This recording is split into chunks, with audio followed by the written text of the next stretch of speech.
abençoe em nome de Jesus.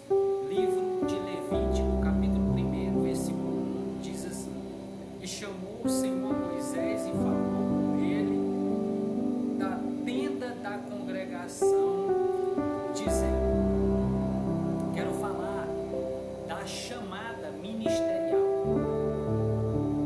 A chamada ministerial é uma escolha não de homens, não é profetas, não é os pastores, não é os apóstolos, os evangelistas, os presbíteros que escolhem alguém para exercer o ministério.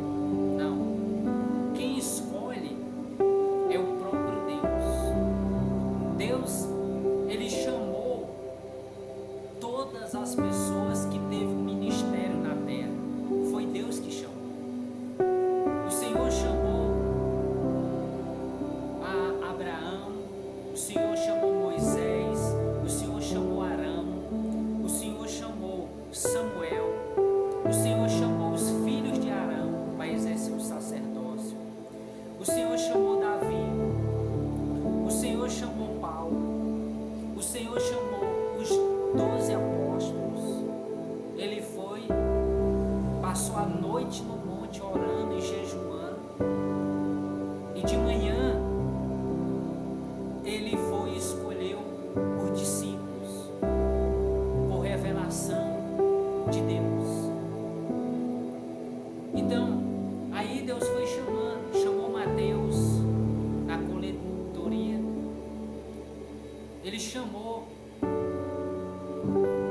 várias pessoas, chamou os 70 discípulos para evangelizar. É o Senhor que chama. A chamada não é do homem, é de Deus. E há um processo que não é fácil para aqueles que são chamados por Deus. Eu me lembro, meus irmãos, que no ano de 2009 eu cheguei no hospital aonde a minha mãe estava internada.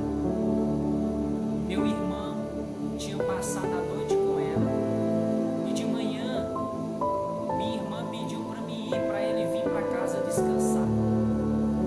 E quando eu chego lá, fico com minha mãe. Deu 9 horas da manhã, veio 3 irmãs e que eram crentes, veio visitar minha mãe. Uma delas era muito amiga da minha mãe, inclusive chegou até morar na minha casa. Minha mãe ajudou ela um tempo. Essa moça tinha se convertido e ela foi visitar minha mãe, foi orar pela minha mãe.